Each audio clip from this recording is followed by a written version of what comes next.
집을 아들에게 넘겼습니다. 그리고 그날 저는 쫓겨났어요. 요양원 가세요.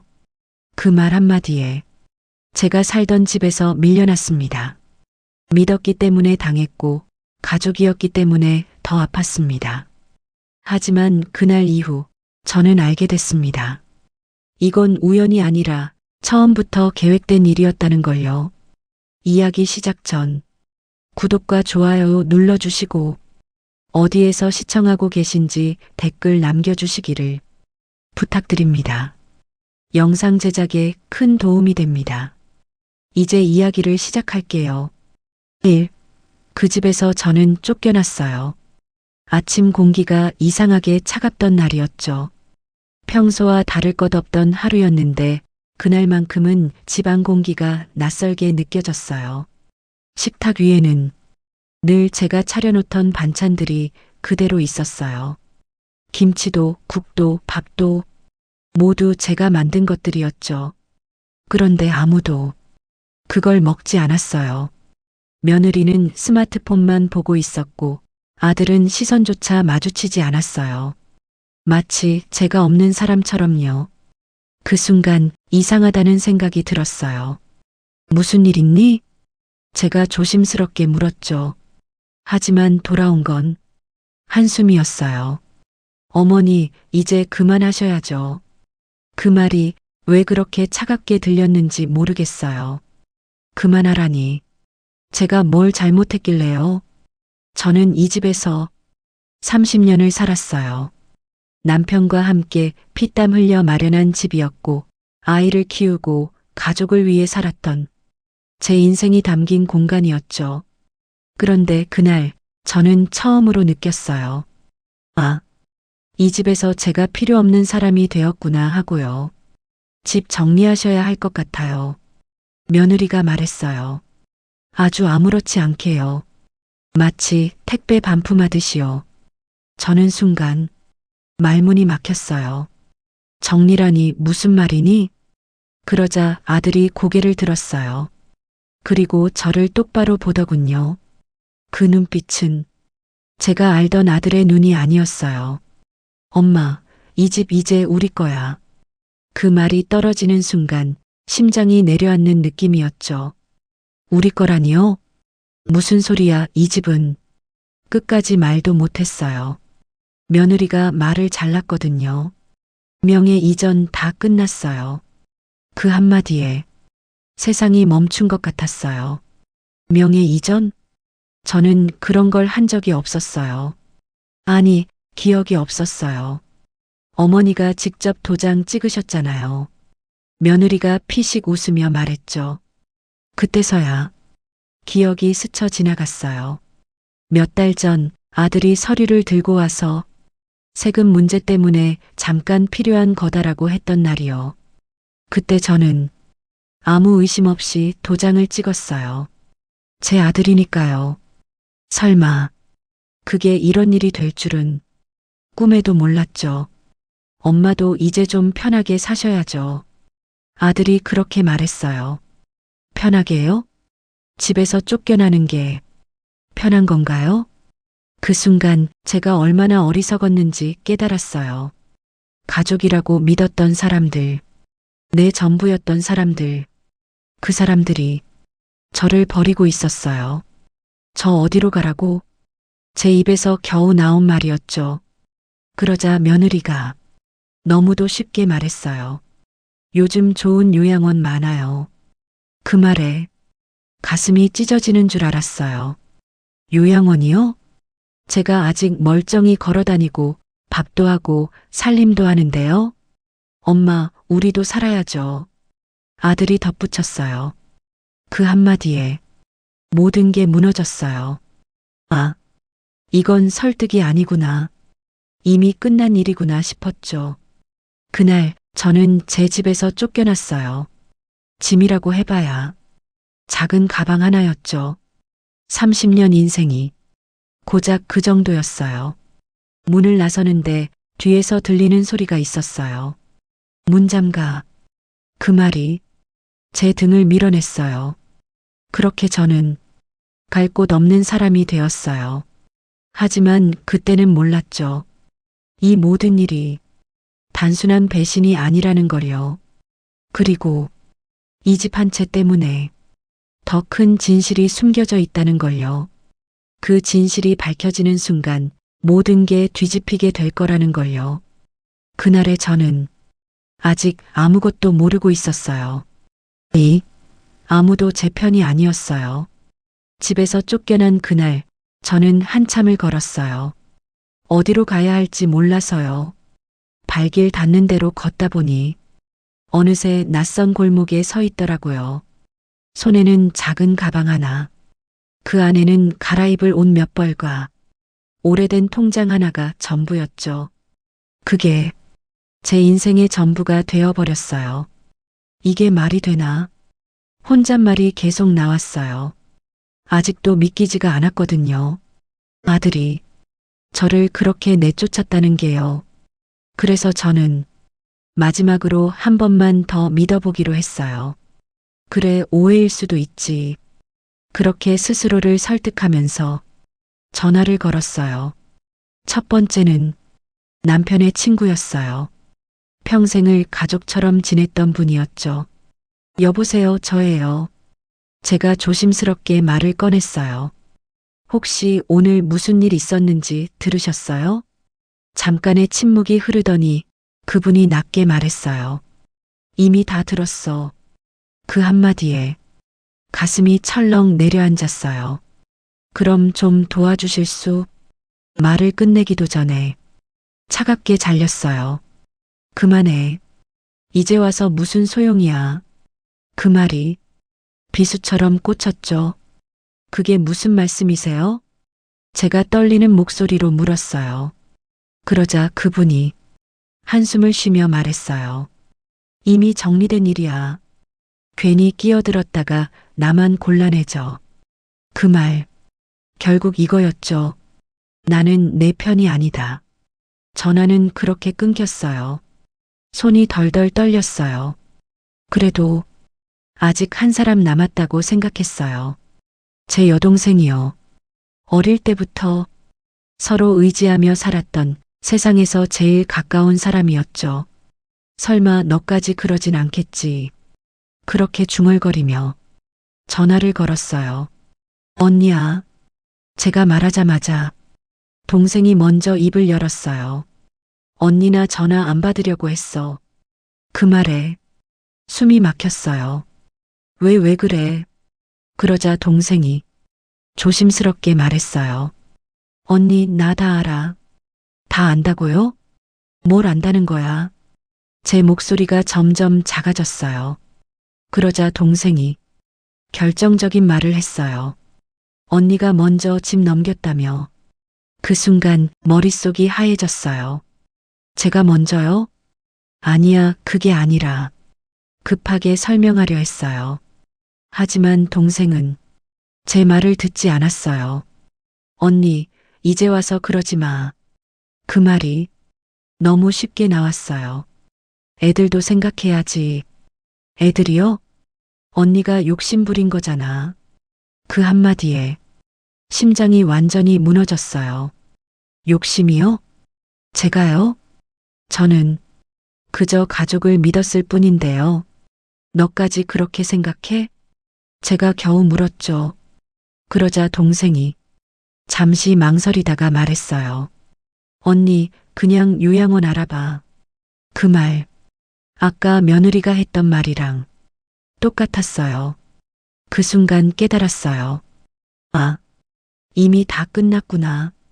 이건 단순한 오해가 아니라 이미 짜여진 이야기였구나 하고요. 전화가 끊기고 저는 한동안 그대로 서 있었어요. 지나가는 사람들 속에서 혼자 멈춰 있는 느낌이었죠. 세상은 그대로인데 저만 버려진 것 같았어요. 그날 저는 처음으로 느꼈어요. 정말로 아무도 제 편이 아니라는 걸요. 가족도 친척도 오랜 인연도 모두 같은 말을 하고 있었어요. 마치 약속이라도 한 것처럼요. 그때는 몰랐어요. 왜 다들 똑같은 말을 하는지요. 왜 아무도 제 말을 들어주지 않는지요. 그 이유가 단순한 오해가 아니었다는 걸요. 그날 밤 저는 작은 찜질방 한쪽 구석에 앉아 있었어요. 뜨거운 공기 속에서도 몸은 계속 떨렸어요. 눈을 감아도 계속 그 말들이 들렸죠.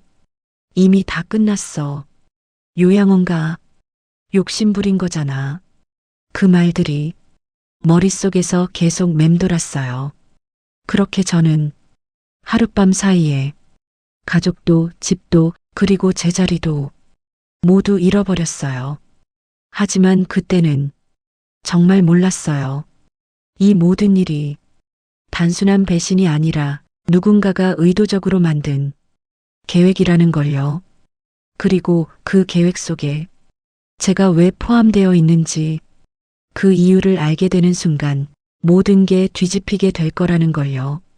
그날의 저는 그저 버려진 사람일 뿐이었어요. 3. 그 통장 이상했어요. 그날 밤 저는 잠을 제대로 잘 수가 없었어요. 찜질방 바닥에 누워 있었지만 눈을 감기만 하면 그 말들이 계속 떠올랐죠. 요양원 가세요.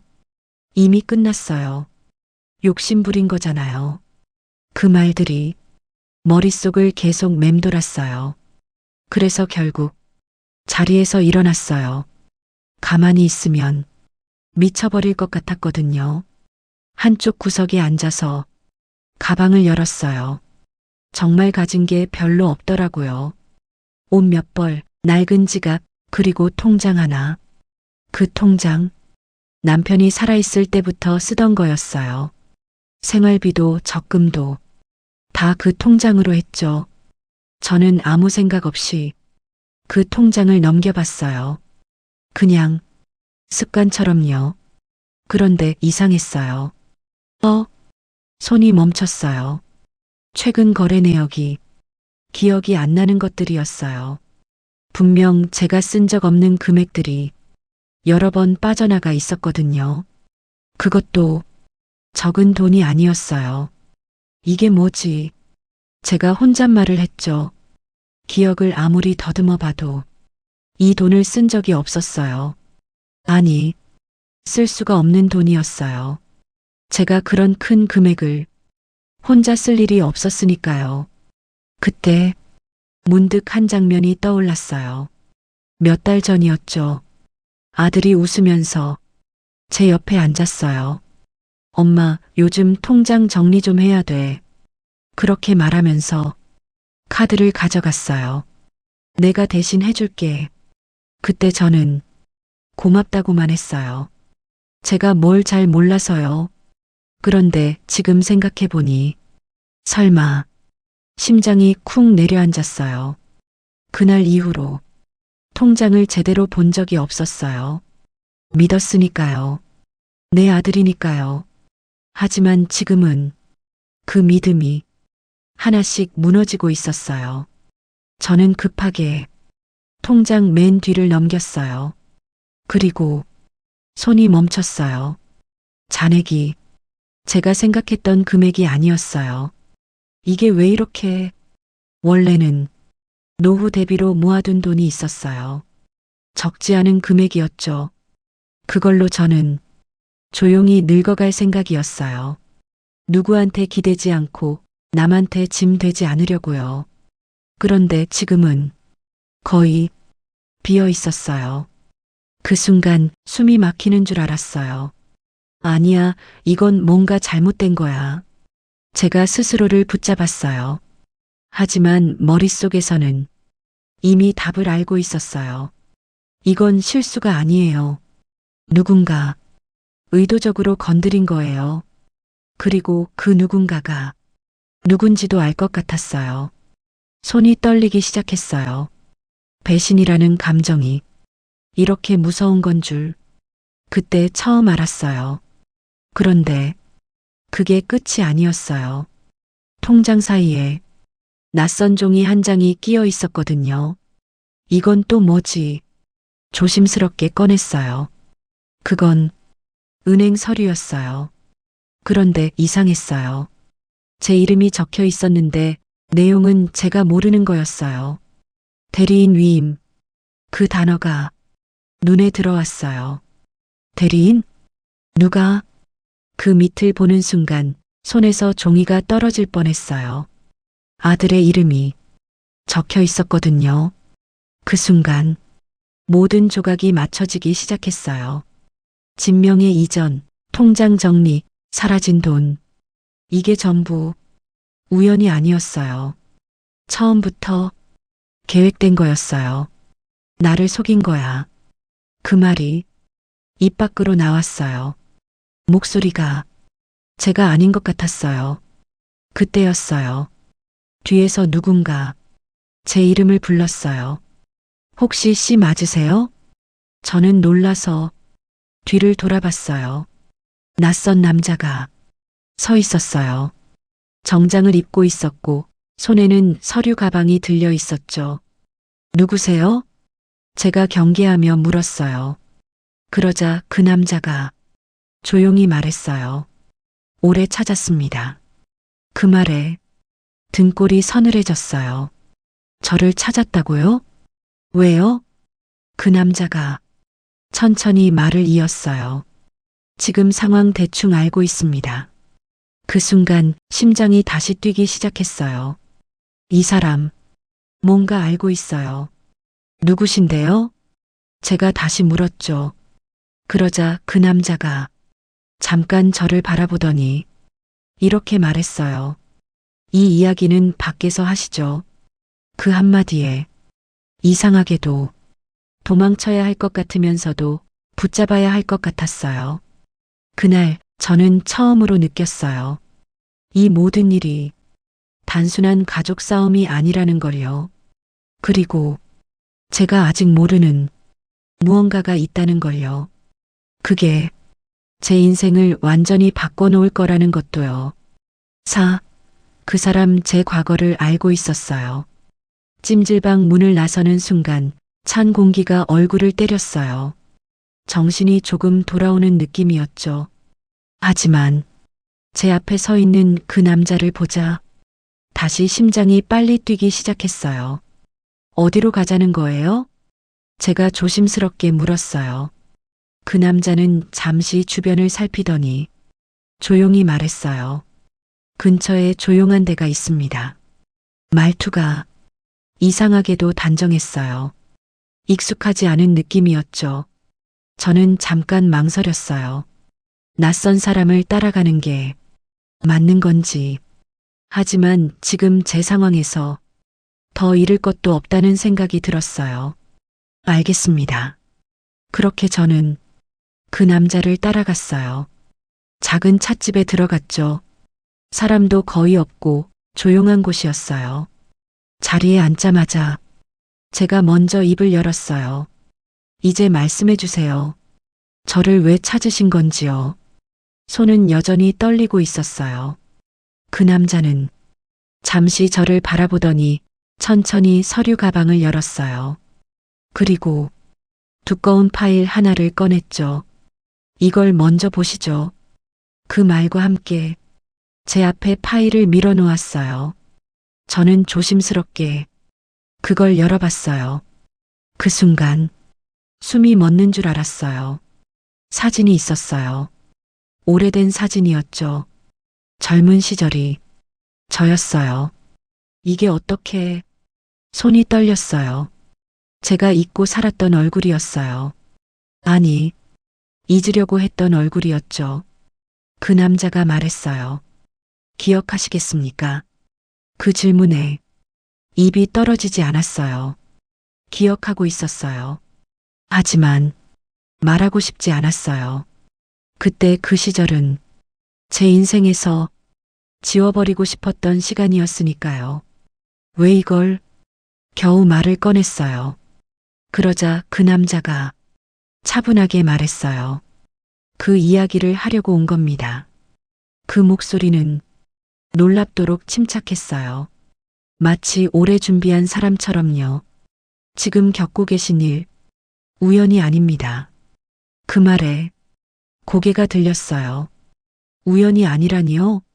무슨 뜻이에요? 제가 물었죠.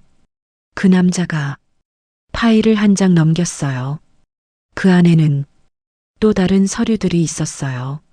낯선 이름, 낯선 회사, 그리고 익숙한 한 글자. 이건 제 입에서 저절로 나왔어요. 그건 남편의 이름이었어요. 남편이요? 그 순간 머릿속이 복잡해졌어요.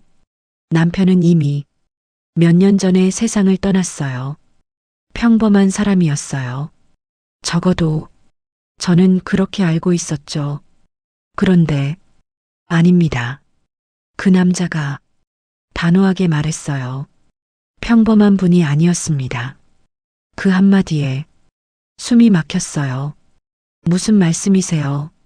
제가 떨리는 목소리로 물었어요. 그러자 그 남자가 조용히 말을 이었어요. 고인께서는 상당한 자산을 보유하고 계셨습니다. 자산이요? 저는 그 말을 이해할 수 없었어요. 말도 안 돼요. 우리는 그냥 평범하게 살았어요. 그게 제 진짜 생각이었어요. 평생 아끼고 살았고 큰 사치도 없었고 그게 전부였으니까요. 그런데 그 남자가 고개를 저었어요. 의도적으로 숨기셨던 겁니다. 숨겼다고요? 왜요? 그 질문이 입 밖으로 나오기도 전에 그 남자가 결정적인 말을 했어요. 그리고 그 자산의 상속자가 선생님이십니다. 그 순간 세상이 멈춘 것 같았어요. 제가요? 제 목소리가 믿기지 않게 떨렸어요. 상속자라니요?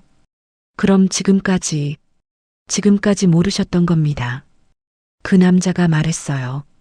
아드님은 알고 있었을 가능성이 높습니다. 그 한마디에 모든 퍼즐이 맞춰지는 느낌이었어요. 진명의 이전, 사라진 통장 돈, 저를 쫓아낸 이유, 전부 돈 때문이었어요? 제가 중얼거렸어요. 그러자 그 남자가 조용히 고개를 끄덕였어요. 그 순간 눈앞이 흐려졌어요. 제가 믿었던 가족이 저를 버린 이유가 사랑이 아니라 돈이었다는 걸요. 그게 너무 잔인했어요. 그럼 지금 제 돈은? 제가 겨우 물었어요. 그러자 그 남자가 조금 더 몸을 앞으로 기울였어요. 그리고 낮은 목소리로 말했어요. 아직 전부 넘어간 건 아닙니다. 그 말에 심장이 크게 뛰었어요. 되찾을 수 있습니다. 그 한마디가 절망 속에 있던 저를 붙잡았어요. 되찾을 수 있다고요? 정말로요? 그날 저는 처음으로 느꼈어요. 이 이야기가 끝이 아니라는 걸요. 아니, 이제 시작이라는 걸요. 그리고 저를 버린 사람들이 앞으로 어떤 대가를 치르게 될지 그때는 아직 상상도 못했어요. 처음부터 다 계획이었어요. 그 남자의 말이 끝난 뒤 한동안 아무 말도 할 수 없었어요. 되찾을 수 있다는 말이 희망처럼 들리면서도 한편으로는 너무 늦은 게 아닐까 하는 생각이 들었죠. 정확히 무슨 일이 벌어진 건지 알고 싶어요. 제가 겨우 입을 열었어요. 이제는 도망치고 싶지 않았어요. 진실이 뭐든 끝까지 알아야겠다는 생각이 들었거든요. 그 남자는 고개를 끄덕였어요. 그리고 파일을 다시 넘기기 시작했죠. 지금부터 말씀드릴 내용은 조금 충격적일 수 있습니다. 이미 충분히 충격적이었지만 그 말에 심장이 다시 긴장했어요. 각오되어 있습니다. 제가 말했죠. 그러자 그 남자가 차분하게 설명을 시작했어요. 먼저 진명의 이전부터 보겠습니다. 그 한마디에 숨이 멎는 느낌이었어요. 몇 달 전 아드님이 가져오신 서류 기억하시죠? 기억나죠? 잊고 싶어도 잊을 수 없는 순간이었어요. 그 서류는 단순한 세금 관련 문서가 아니었습니다. 그 말에 손이 꽉 쥐어졌어요. 부동산 증여 계약서였습니다. 증여. 그 단어가 가슴을 세게 내리쳤어요. 어머니께서 소유하고 계신 주택을 아드님에게 무상으로 이전하는 계약이었습니다. 무상으로요?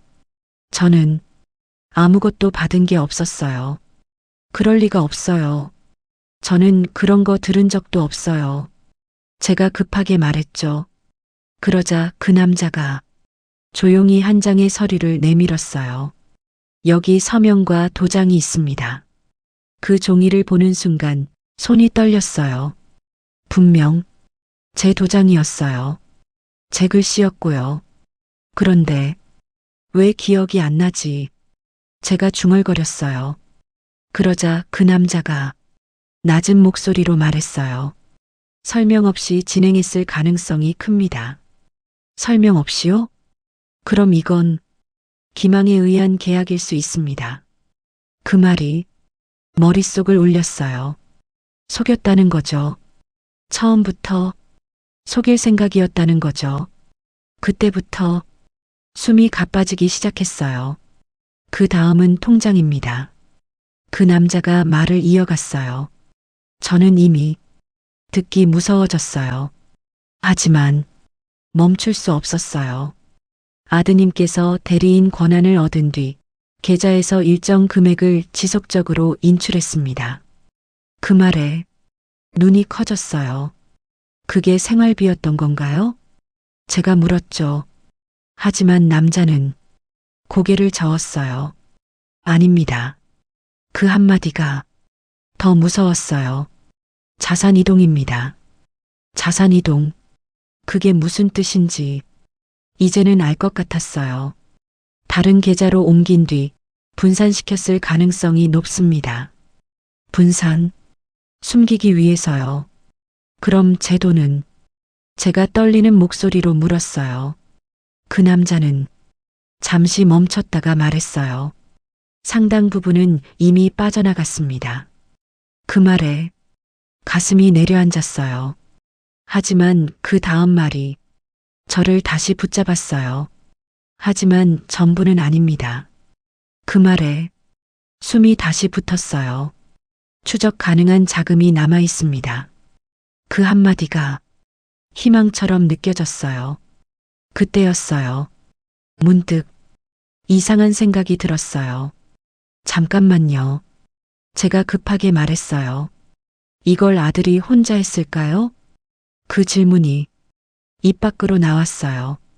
왜냐하면 그 아이는 그렇게까지 치밀한 사람이 아니었거든요. 그러자 그 남자가 잠시 저를 바라보더니 천천히 말했어요. 혼자라고 보긴 어렵습니다. 그 말에 등골이 서늘해졌어요. 그럼 제가 말을 잇지 못했어요. 그러자 그 남자가 조용히 한 이름을 꺼냈어요. 며느님입니다. 그 순간 심장이 세게 내려앉았어요. 며느리, 재무 관련 업무 경험이 있는 분이더군요. 그 말에 머릿속이 번쩍였어요. 맞아요. 며느리는 회사에서 돈 관련 일을 했었죠. 전체 구조를 설계했을 가능성이 큽니다. 설계. 이건 사고가 아니라 계획이었다는 거죠. 처음부터 저를 속이고 재산을 빼돌리고 결국 저를 내쫓기 위한 계획. 그 생각이 드는 순간 손이 떨리기 시작했어요. 그럼 저는 제가 중얼거렸어요. 처음부터 이용당한 거네요. 그 말이 입 밖으로 나오는 순간 가슴 깊은 곳에서 무언가가 올라왔어요. 슬픔이 아니었어요. 그건 분노였어요. 가족이 제가 이를 꽉 물었어요. 가족이 저를 이렇게까지. 눈물이 났지만 이번에는 참지 않았어요. 그 남자가 조용히 말했어요. 그래서 제가 온 겁니다. 그 말에 고개를 들었어요. 이대로 끝낼 생각은 없으시죠? 그 질문이 제 마음을 정확히 찔렀어요. 이대로 끝내요? 아니요. 그럴 수 없어요. 절대 그럴 수 없어요. 저는 천천히 눈물을 닦았어요. 그리고 처음으로 똑바로 말했어요. 아니요. 목소리는 여전히 떨렸지만 분명했어요. 끝내지 않을 거예요. 그 순간 제 안에서 무언가가 바뀌었어요. 버려진 사람이 아니라 되찾으려는 사람이 되었어요. 그리고 그 선택이 앞으로 어떤 일을 불러올지 그때는 몰랐죠. 하지만 하나는 분명했어요. 이건 이대로 끝나지 않아요. 6. 저 이제 당하고만 있지 않아요. 그날 이후 저는 더 이상 울지 않았어요. 눈물은 이미 다 쏟아낸 것 같았거든요. 대신 머릿속이 이상할 정도로 맑아졌어요. 지금까지 있었던 일들이 하나씩 정리되기 시작했죠. 집, 통장, 서류, 그리고 아들과 며느리의 말들까지요. 이제는 모든 게 다르게 보였어요. 이건 사고가 아니에요. 제가 조용히 말했어요. 그 남자가 고개를 끄덕였죠. 네, 계획입니다. 그 한마디에 오히려 마음이 더 단단해졌어요. 이유를 모르고 당하는 것과 이유를 알고 맞서는 건 완전히 다르니까요. 그럼 저도 준비해야겠네요. 제가 그렇게 말했어요. 그 남자는 처음으로 아주 조금 웃었어요. 그래서 제가 도와드리는 겁니다. 그 말이 이상하게 든든하게 들렸어요. 그날부터 저는 움직이기 시작했어요. 작게 하지만 확실하게요. 먼저 은행에 갔어요. 그동안은 무서워서 피하고만 있었던 곳이었죠. 하지만 이제는 피할 수 없었어요. 확인할 게 있어서 왔습니다. 제가 말했죠. 직원이 서류를 확인하는 동안 손이 조금 떨리긴 했어요. 그래도 이번에는 고개를 숙이지 않았어요. 고객님 계좌는 현재. 그 말을 듣는 순간 심장이 또 한 번 내려앉았지만 이번에는 도망치지 않았어요. 끝까지 들었죠. 그리고 확인했어요. 남자가 말했던 것처럼 일부 자금은 아직 남아 있었어요. 아주 큰 금액은 아니었지만 이건 제 거예요. 그렇게 생각하니 손에 힘이 들어갔어요. 그 돈은 제가 지켜야 할 이유가 됐어요. 그날 저는 처음으로 제 이름으로 된 계좌를 다시 정리했어요. 대리 권한도 모두 해지했고요. 이제 마음대로 못 건드려요. 제가 중얼거렸죠. 작은 변화였지만 그건 분명히 시작이었어요. 그 다음은 서류였어요. 그 남자가 말해줬던 증여계약서, 그걸 다시 확인해야 했어요. 이 계약 무효로 만들 수 있나요? 제가 물었죠. 그 남자는 잠시 생각하다가 말했어요. 가능성은 있습니다. 그 말에 숨이 멈췄어요. 가능성. 그 한 단어가 이렇게 크게 들릴 줄 몰랐어요. 설명 없이 서명하셨다면 법적으로 다툴 수 있습니다. 그 말에 가슴이 뛰기 시작했어요. 그럼 완전히 빼앗긴 게 아니라는 거죠. 시간은 좀 걸립니다. 그 남자가 덧붙였어요. 괜찮았어요. 이미 잃을 만큼 잃었으니까요. 얼마든지 기다릴 수 있어요. 제가 말했어요. 그때 그 남자가 한 장의 종이를 꺼냈어요. 그리고 이건 추가 자료입니다. 그걸 보는 순간 눈이 멈췄어요. 그건 며느리 이름으로 된 계좌 내역이었어요. 이건 제가 말을 잇지 못했어요. 흐름을 보면 어디로 돈이 갔는지 보입니다. 그 남자가 말했죠. 그 종이를 하나씩 넘기면서 저는 처음으로 확신을 느꼈어요. 이건 감정이 아니라 증거였어요. 명확한 증거. 잡을 수 있어요. 제가 중얼거렸어요. 그 말이 저도 모르게 나왔어요. 그러자 그 남자가 조용히 고개를 끄덕였어요. 네, 가능합니다. 그 한마디에 가슴 깊은 곳에서 무언가가 올라왔어요. 이번에는 두려움이 아니었어요. 그건 결심이었어요. 저 부탁 하나 드려도 될까요?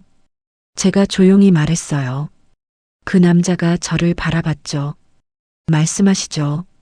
저는 잠시 숨을 고르고 천천히 말했어요.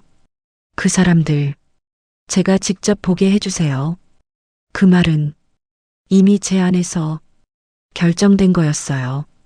도망치지 않을 거예요. 숨지 않을 거예요. 이제는 마주할 거예요. 그날 이후 저는 더 이상 쫓겨난 사람이 아니었어요. 되찾으려는 사람이었고, 그리고 곧 되돌려줄 사람이었어요. 그들이 저에게 한 것들 그대로요. 그 집 다시 갔어요. 며칠 뒤였어요. 저는 그 집 앞에 서 있었어요. 제가 30년을 살았던 집, 제 손으로 닦고 꾸미고 가족을 키웠던 그 집이요. 그런데 이제는 낯설었어요. 문 앞에 서 있는데 발이 쉽게 떨어지지 않더라고요. 손을 뻗었다가도 몇 번이나 멈췄어요. 여기 맞는 거죠. 제가 작게 중얼거렸어요. 그 남자가 제 옆에 서 있었죠. 맞습니다. 짧은 대답이었지만 그 말이 이상하게 무겁게 들렸어요. 여기가 제 집이 맞는데요. 이제는 제가 들어가기 망설여지는 곳이 됐어요. 저는 깊게 숨을 들이마셨어요. 그리고 벨을 눌렀어요. 딩동. 그 소리가 이상하게 크게 울렸어요. 잠시 뒤 안에서 발소리가 들렸어요. 익숙한 소리였죠. 문이 열렸어요. 그리고 며느리가 서 있었어요. 저를 보는 순간 표정이 굳었어요. 어머니? 그 한마디에 공기가 멈춘 것 같았어요. 저는 아무 말도 하지 않았어요. 그저 가만히 바라봤죠. 며느리의 얼굴을요. 그때는 몰랐어요. 이 사람이 제 인생을 이렇게까지 망가뜨릴 사람이라는 걸요. 여기 왜 오셨어요? 며느리가 말했어요. 목소리는 여전히 차가웠어요. 예전과 똑같았죠. 아니, 이제는 더 차갑게 느껴졌어요. 그때 제가 처음으로 입을 열었어요. 내 집이라서 왔어요. 그 말이 제 입에서 나왔다는 게 스스로도 놀라웠어요. 며느리 눈이 살짝 흔들렸어요. 어머니, 지금 무슨 말씀을? 그때였어요. 안에서 아들이 나왔어요. 누구야? 말을 하다 말고 저를 보고 멈췄어요. 표정이 굳어버렸죠. 엄마. 그 한마디, 그 목소리를 듣는 순간 가슴이 잠깐 흔들렸어요. 그래도 이번에는 흔들리지 않았어요. 그래, 나야. 제가 말했어요. 조용하게요. 할 얘기 있어서 왔다. 그 말에 아들이 잠깐 눈을 피했어요. 그 모습이 예전에는 몰랐던 표정이었어요. 지금은 좀 피하려고 했죠. 그 순간 옆에 있던 그 남자가 한 발 앞으로 나왔어요. 잠깐 시간 내주시죠. 낯선 목소리에 아들과 며느리가 동시에 쳐다봤어요. 누구세요? 며느리가 물었죠. 그 남자는 짧게 답했어요. 대리인입니다. 그 한마디에 공기가 완전히 바뀌었어요. 며느리 표정이 순간적으로 굳었어요. 아들은 더 이상 말을 못했어요. 그 반응을 보는 순간 저는 알았어요. 이 사람들 이미 알고 있어요. 자기들이 무슨 짓을 했는지요. 안에 들어가서 얘기하시죠. 그 남자가 말했어요. 며느리는 잠깐 망설였지만 결국 비켜섰어요. 그렇게 저는 다시 그 집 안으로 들어갔어요. 발을 딛는 순간 묘한 감정이 올라왔어요. 익숙한데 이제는 다른 곳 같았어요. 거실은 그대로였어요. 소파도 테이블도 다 그대로였죠. 그런데 제자리는 없었어요. 그게 느껴졌어요. 무슨 일인데요? 며느리가 먼저 말했어요. 이번에는 조금 더 날카로운 목소리였어요. 그때 그 남자가 서류를 꺼냈어요. 그리고 탁 테이블 위에 올려놨어요. 이거 아시죠? 그 한마디 며느리 눈이 순간적으로 흔들렸어요. 아들도 고개를 숙였어요. 그 반응만으로도 충분했어요. 이게 뭐예요? 며느리가 억지로 태어난 척하며 말했어요. 하지만 이미 늦었어요. 그 남자가 조용히 말했어요. 증여 계약서입니다. 그 순간 공기가 얼어붙었어요. 저는 아무 말도 하지 않았어요. 그저 지켜봤어요. 이 사람들이 어떤 표정을 짓는지요. 어머니가 충분한 설명 없이 서명하신 정황이 있습니다. 그 남자가 이어 말했어요. 법적으로 문제될 수 있습니다. 그 말이 떨어지자 며느리가 웃었어요. 비웃듯이요. 지금 와서 그걸 문제 삼겠다고요? 그 말이 너무 뻔뻔했어요. 그 순간 제 안에서 무언가가 확 올라왔어요. 그래, 제가 말했어요. 조용하게, 하지만 분명하게요. 문제 삼을 거야. 그 한마디에 두 사람이 동시에 저를 쳐다봤어요. 그 눈빛을 저는 잊지 않을 거예요. 그건 처음으로 보는 눈빛이었어요. 두려움, 그리고 당황. 그걸 보는 순간 확신이 들었어요. 이 싸움 이길 수 있어요. 그날 저는 처음으로 그들과 같은 공간에서 밀리지 않았어요. 그리고 이건 시작일 뿐이라는 것도요. 곧 더 큰 일이 벌어질 거였어요. 이 집에서 모든 게 뒤집히게 될 거였으니까요. 증거 다 가지고 왔어요. 거실 공기가 숨막힐 것처럼 무거웠어요. 아무도 먼저 말을 하지 않았죠. 저는 가만히 서 있었고 아들과 며느리는 서로 눈치를 보고 있었어요. 그 모습이 이제는 낯설지 않았어요. 예전 같았으면 제가 먼저 풀어주려고 했겠죠. 그만하자 가족끼리 왜 이러니. 그렇게요. 하지만 이제는 그럴 생각 전혀 없었어요. 그때 옆에 있던 그 남자가 다시 입을 열었어요. 추가로 확인된 내용이 있습니다. 그 말과 함께 서류를 한 장 더 꺼냈어요. 그리고 천천히 펼쳤죠. 이건 계좌 거래 내역입니다. 그 한마디에 며느리 눈이 번쩍 뜨였어요. 아들도 고개를 들었고요. 어머니 계좌에서 빠져나간 자금이 어디로 갔는지 그 남자가 말을 이었어요. 전부 추적했습니다. 그 순간 공기가 확 바뀌었어요. 며느리의 표정이 처음으로 흔들렸어요. 그게 무슨 말을 하려던 순간 그 남자가 손가락으로 한 줄을 짚었어요. 여기 보시면 모두의 시선이 그쪽으로 향했어요. 이 계좌, 그 밑에는 며느리 이름이 적혀 있었어요. 그걸 보는 순간 저도 모르게 숨을 들이켰어요. 이미 알고 있었지만 이렇게 눈앞에서 보니까 완전히 다르더라고요.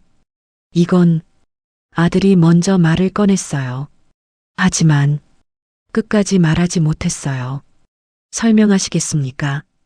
그 남자가 차분하게 말했어요. 조용했지만 도망칠 수 없는 목소리였어요. 며느리는 잠깐 침묵했어요. 그리고 피식 웃었어요. 그래서요?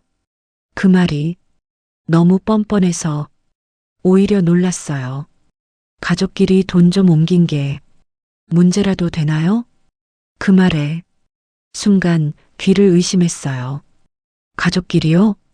어머니 돈은 결국 우리 돈 아닌가요? 그 한마디에 심장이 세게 내려앉았어요. 그건 변명이 아니었어요. 생각이었어요. 진짜로 그렇게 믿고 있었던 거예요. 지금 무슨 말을 하는 거야? 제가 낮게 말했어요. 목소리가 떨렸지만 이번에는 멈추지 않았어요. 내 돈이야. 그 말이 처음으로 이렇게 또렷하게 나왔어요. 며느리가 저를 쳐다봤어요. 그리고 천천히 말했어요. 어머니, 현실 좀 보세요. 그 말에 공기가 다시 식었어요. 이미 집도 우리 거고 돈도 거의 다 정리됐어요. 그 말은 선언이었어요. 지금 와서 뭘 어떻게 하시려고요? 그 질문이 날카롭게 꽂혔어요. 예전 같았으면 아무 말도 못했을 거예요.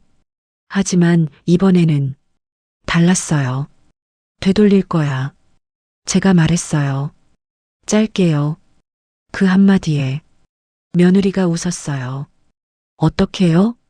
그 질문에 제가 아니라 옆에 있던 그 남자가 답했어요. 법적으로요. 그 한마디에 며느리 표정이 완전히 굳었어요. 아들도 당황한 기색이었어요. 사기 및 기망에 의한 계약, 그리고 자금 유용까지. 그 남자가 조용히 말을 이어갔어요. 형사 문제로도 갈 수 있습니다. 그 말이 떨어지는 순간 거실이 완전히 조용해졌어요. 숨소리조차 들릴 정도였죠. 아들은 얼굴이 하얘졌어요. 형사? 작게 중얼거렸어요. 그 단어 하나로 모든 게 달라진 거였죠. 그때 며느리가 갑자기 목소리를 높였어요. 겁주는 거예요. 지금. 그 눈빛이 날카롭게 변했어요. 증거 있다고요? 그거 법원 가면 다 인정될 것 같아요? 그 말은 마지막 발악 같았어요. 하지만 그 남자는 흔들리지 않았어요. 오히려 더 차분해졌어요. 이미 충분합니다. 그리고 결정적인 말을 꺼냈어요. 녹취도 있습니다. 그 순간 시간이 멈춘 것 같았어요. 녹취? 며느리가 되물었어요. 처음으로 진짜로 당황한 얼굴이었어요. 그 남자가 조용히 말했어요. 자금 이동 관련 대화 모두 확보했습니다. 그 말이 떨어지자 며느리 입이 굳어버렸어요. 아들도 저를 쳐다봤어요. 그 눈에는 처음으로 두려움이 보였어요. 그걸 보는 순간 확실히 느꼈어요. 이 싸움, 이제 시작이 아니라 이미 뒤집히고 있다는 걸요. 그날 그 집 안에서 처음으로 힘의 방향이 바뀌었어요. 그리고 이제 남은 건 하나였어요. 그들이 얼마나 무너질지요. 서로를 탓하기 시작했어요. 녹취 있다고요? 며느리 목소리가 처음으로 흔들렸어요. 아까까지의 당당함은 완전히 사라졌죠. 그걸 보는 순간 저는 알았어요. 이 사람 지금 무너지고 있어요. 그게 무슨 말을 이어가려던 순간 옆에 있던 아들이 갑자기 끼어들었어요. 그건 내가 하자고 한 거잖아. 그 한마디 공기가 완전히 깨졌어요. 며느리가 순간 아들을 쳐다봤어요. 뭐라고요? 눈빛이 바뀌었어요. 아들은 이미 감정이 올라온 상태였어요. 처음부터 다 내가 짠 거잖아. 목소리가 점점 커졌어요. 난 그냥 내가 하라는 대로.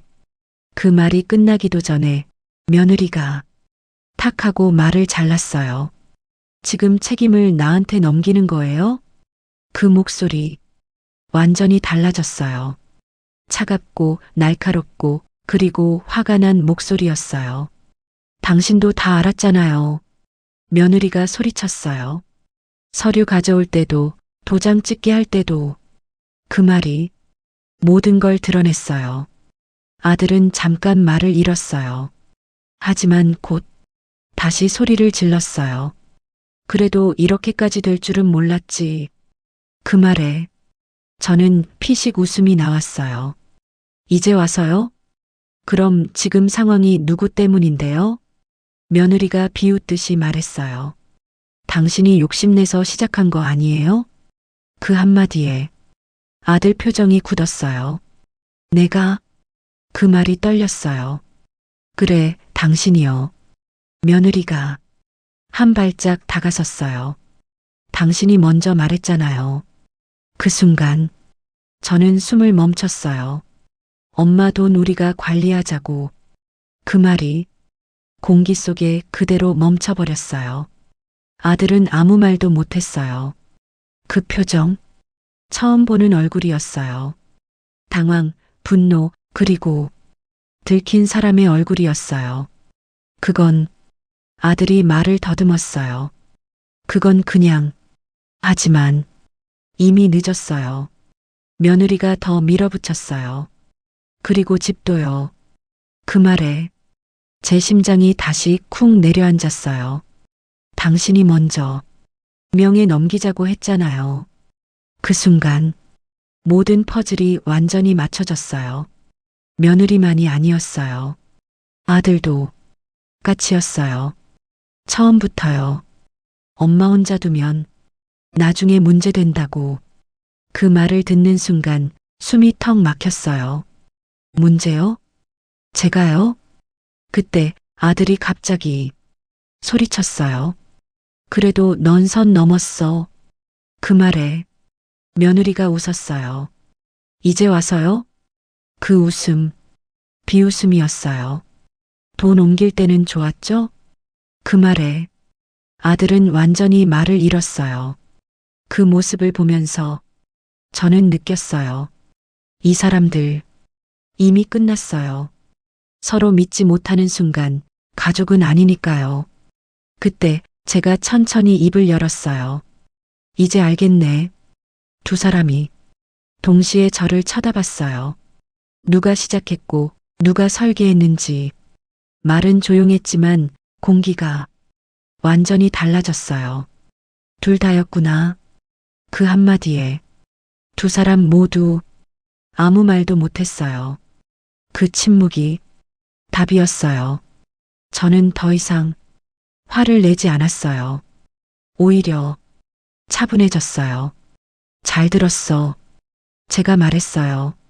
이제 충분해. 그 말이 떨어지자 옆에 있던 그 남자가 천천히 고개를 끄덕였어요. 기록은 충분합니다. 그 말에 아들과 며느리 얼굴이 하얘졌어요. 기록? 아들이 되물었어요. 그 남자가 짧게 답했어요. 방금 대화 전부 포함입니다. 그 순간 두 사람의 표정이 완전히 무너졌어요. 그걸 보는 순간 저는 확신했어요. 끝났어요. 이제 정말 끝이에요. 그날 그 집 안에서 가족이라는 이름은 완전히 사라졌어요. 남은 건 서로를 무너뜨리는 사람들 뿐이었어요. 그리고 저는 그 중심에서 조용히 서 있었어요. 이제는 두려운 사람이 아니라 끝을 보는 사람이 되어 있었죠. 10. 하나씩 되돌려 받았어요. 그날 이후 모든 게 빠르게 움직이기 시작했어요. 느리게 흘러가던 시간들이 갑자기 속도를 낸 것처럼요. 저는 더 이상 망설이지 않았어요. 결정은 이미 끝났으니까요. 진행하시죠. 제가 그렇게 말했어요. 그 남자는 짧게 고개를 끄덕였죠. 그리고 싸움이 시작됐어요. 처음은 집이었어요. 그 증여 계약서, 제가 아무것도 모른 채 서명했던 그 종이요. 기망에 의한 계약으로 무효주장 들어갑니다. 그 남자가 설명했어요. 어려운 말이었지만 이제는 피하지 않았어요. 하나하나 다 들었어요. 그리고 믿었어요. 이번에는 누군가를 믿는 게 아니라 상황을 이해하고 선택한 거였으니까요. 며칠 뒤 연락이 왔어요. 진행됩니다. 그 한마디였어요. 짧았지만 심장이 세게 뛰었어요. 그 말이 의미하는 건 끝이 아니라 시작이었으니까요. 그 다음은 돈이었어요. 이미 빠져나간 돈들 다 찾을 수는 없다고 했어요. 하지만 추적 가능한 자금은 회수 절차 들어갑니다. 그 말을 듣는 순간 가슴이 벅차올랐어요. 완전히 되돌릴 수는 없어도 포기하지 않으면 되찾을 수 있다는 걸요. 그리고 그쪽에서도 반응이 오기 시작했어요. 처음에는 조용했어요. 아무 일도 없는 것처럼요. 하지만 시간이 조금 지나자 전화가 오기 시작했어요. 아들이었어요. 엄마 잠깐 얘기 좀 하자. 그 목소리 예전과는 달랐어요. 조심스럽고 그리고 급해 보였어요. 하지만 저는 받지 않았어요. 이제는 제가 선택할 차례였으니까요. 며느리도 연락을 했어요. 문자였어요. 오해가 있는 것 같아요. 그 문장을 보는 순간 피식 웃음이 났어요. 오해요? 이제 와서요? 저는 답하지 않았어요. 대신 계속 진행했어요. 며칠 뒤 더 확실한 소식이 왔어요. 계좌 일부 동결됐습니다. 그 한마디에 손이 떨렸어요. 동결, 이제는 그들이 마음대로 건드릴 수 없다는 뜻이었어요. 그 순간 처음으로 느꼈어요. 아, 정말로 되돌아오고 있구나. 그리고 결정적인 날이 왔어요. 법원에서 임시 결정 나왔습니다. 그 남자가 말했어요. 저는 숨도 못 쉬고 그 말을 기다렸어요. 부동산 처분 금지. 그 한마디. 그 집. 이제는 마음대로 팔 수도 넘길 수도 없었어요. 그 말을 듣는 순간 눈물이 조용히 흘렀어요. 이번에는 슬퍼서가 아니었어요. 지켰어요. 제가 중얼거렸어요. 완전히는 아니어도 지켜냈어요. 그 집을, 제 인생을요. 그때 그 남자가 조용히 말했어요. 이제부터는 더 빨라집니다. 그 말에 고개를 들었어요. 상대 쪽은 압박을 받기 시작할 겁니다. 이미 느껴지고 있었어요. 연락의 톤, 말의 방식, 그리고 그들의 태도가요. 버티지 못할 겁니다. 그 말이 이상하게 확신처럼 들렸어요. 그날 이후 상황은 눈에 보이게 달라졌어요. 그들은 점점 조급해졌고 저는 점점 차분해졌어요. 예전에는 몰랐어요. 이렇게까지 뒤집힐 수 있다는 걸요. 하지만 지금은 알아요. 진실은 늦게 오더라도 결국 이긴다는 걸요. 그리고 이 싸움은 아직 끝나지 않았어요. 이제 남은 건 그들이 얼마나 더 무너질지, 그리고 제가 어디까지 되찾을지였어요. 10일, 처음으로 무릎을 꿇었어요. 그날은 이상하게 조용했어요. 바람도 없고 소리도 없는 것 같은 날이었죠. 하지만 제 마음은 이상하게 차분했어요. 이미 알고 있었거든요. 오늘이 어떤 날인지요. 그 남자가 짧게 말했어요. 연락이 올 겁니다. 그 말이 끝나자마자 전화가 울렸어요. 아들이었어요. 이번에는 끊지 못했어요. 잠깐 숨을 들이마셨어요. 그리고 전화를 받았죠. 엄마, 목소리가 예전과 달랐어요. 완전히 무너진 목소리였어요. 잠깐만 만나자. 그 한마디, 저는 아무 말도 하지 않았어요. 그리고 짧게 말했어요. 집으로 와. 그 말 한마디가 전부였어요. 잠시 뒤 문이 열렸어요. 아들이 들어왔어요. 예전의 당당함은 없었어요. 눈이 붉었고 말도 조심스러웠어요. 그리고 그 뒤로 며느리가 들어왔어요. 처음 보는 얼굴이었어요. 그 당당하던 모습은 사라져 있었어요. 손이 떨리고 있었죠. 두 사람 모두 완전히 무너져 있었어요. 거실 한가운데에 서서 한동안 아무 말도 못했어요. 그리고 아들이 먼저 말했어요. 엄마, 우리 잘못했어. 그 말이 이상하게도 가볍게 들리지 않았어요. 진짜였거든요. 돌려드릴게 다. 목소리가 떨렸어요. 그 옆에서 며느리도 고개를 숙였어요. 죄송합니다. 짧은 말이었지만 예전과는 달랐어요. 이번에는 버티는 눈이 아니었어요. 완전히 내려놓은 눈이었어요. 그 순간 저는 아무 말도 하지 않았어요. 조용히 그들을 봤어요. 예전 같았으면 바로 안아줬을 거예요. 됐어, 가족인데. 그렇게요.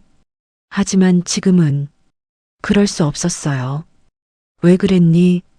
제가 조용히 물었어요. 아들은 잠깐 숨을 삼켰어요. 그리고 우리가 욕심이 났어. 그 한마디 단순했지만 전부였어요. 며느리가 옆에서 조용히 덧붙였어요. 처음엔 이렇게까지 될 줄 몰랐어요. 그 말에 피식 웃음이 나왔어요. 처음부터 몰랐던 게 아니겠지. 제 말에 두 사람이 동시에 고개를 들었어요. 그 눈빛, 처음으로 두려움이 아닌 이해였어요. 저는 천천히 일어났어요. 그리고 말했어요. 이미 끝났어. 조용하게요. 하지만 단단하게요. 아들이 눈을 감았어요. 그리고 천천히 무릎을 꿇었어요. 엄마, 제발. 그 순간 며느리도 따라 꿇었어요. 둘 다 바닥에 있었어요. 처음 봤어요. 그렇게 당당하던 사람들이 바닥에 있는 거리요. 하지만 이상하게도 기쁘지 않았어요. 그저 조용했어요. 그때 그 남자가 조용히 말했어요. 법적 절차는 그대로 진행됩니다. 그 말에 두 사람 얼굴이 하얘졌어요. 아들은 저를 봤어요. 그래도 가족이잖아. 그 말이 예전의 저를 떠올리게 했어요. 하지만 이번에는 저는 고개를 저었어요. 가족은 잠깐 멈췄어요. 그리고 이런 식으로는 아니야. 그 말이 떨어지는 순간 공기가 멈췄어요. 그날 두 사람은 무너졌고 저는 처음으로 흔들리지 않았어요. 그리고 알았어요. 이건 복수가 아니라 되찾은 거라는 걸요. 제 삶을요. 12. 결국 제자리로 돌아왔어요. 그날 이후로 시간은 조용히 흘러갔어요. 예전처럼 빠르지도 느리지도 않게요. 그저 제자리로 돌아오는 시간 같았어요. 법적 절차는 생각보다 오래 걸렸어요. 하지만 저는 조급하지 않았어요. 이미 알고 있었거든요. 이번에는 제가 지는 싸움이 아니라는 걸요. 며칠이 지나고 몇 주가 지나고 드디어 그날이 왔어요. 결정 났습니다. 그 남자가 말했어요. 저는 아무 말도 하지 못한 채 그를 바라봤어요. 증여계약 무효 인정됐습니다. 그 한마디, 그 순간 모든 소리가 사라진 것 같았어요. 집은 다시 선생님 명의로 돌아갑니다. 그 말을 듣는 순간 눈물이 조용히 흘렀어요. 크게 울지는 않았어요. 그저 가만히 앉아서 흘러내리게 뒀어요. 그 집, 다시 돌아왔어요. 제가 살던 집, 제가 지켜온 집, 제가 버텨온 시간들이 담긴 그곳이요. 그리고 자금 일부도 회수됐습니다. 그 말에 고개를 끄덕였어요. 다 찾지 못해도 괜찮았어요. 이제는 알거든요. 돈보다 중요한 게 뭔지요. 그날 이후 저는 다시 그 집으로 돌아갔어요. 문을 열고 들어가는 순간 이상하게도 처음 들어오는 집 같았어요. 하지만 동시에 가장 익숙한 곳이었어요. 거실도 그대로였고 창문도 그대로였고 햇살도 그대로였어요. 단 하나 달라진 게 있다면 제 마음이었어요. 이제는 누군가에게 기대는 사람이 아니라 스스로 서 있는 사람이 되었어요. 집안을 천천히 걸었어요. 손으로 벽을 한번 쓸어보고 창문도 열어봤어요. 바람이 들어오더라고요. 그 바람이 이상하게 따뜻했어요. 돌아왔네요. 제가 조용히 말했어요. 그때였어요. 그 남자가 마지막으로 말을 꺼냈어요. 이제 모든 절차는 마무리입니다. 저는 고개를 끄덕였어요. 고맙습니다. 그 말이 진심으로 나왔어요. 그는 짧게 웃고는 돌아서려 했어요. 그런데 갑자기 멈추더니 다시 저를 봤어요.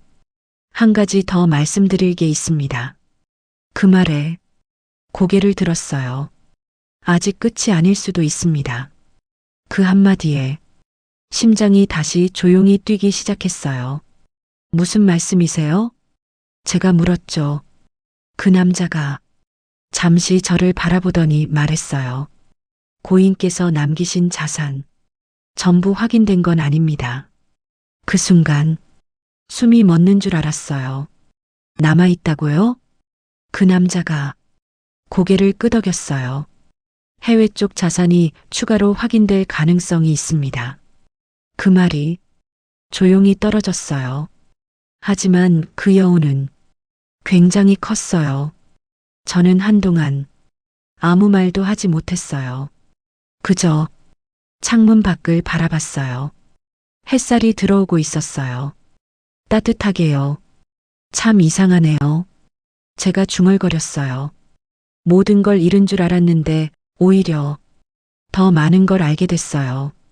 그리고 더 많은 걸 되찾게 됐어요. 그날 저는 깨달았어요. 인생은 한번 무너졌다고 해서 끝나는 게 아니라는 걸요. 오히려 그때부터 다시 시작될 수도 있다는 걸요. 그리고 저는 이제 압니다.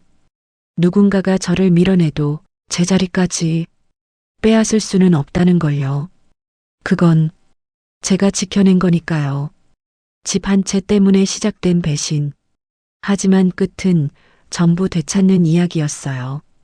여러분이라면 이런 가족 다시 받아주실 수 있을까요? 이런 현실 같은 이야기 계속 보고 싶으시면 구독과 좋아요 부탁드립니다.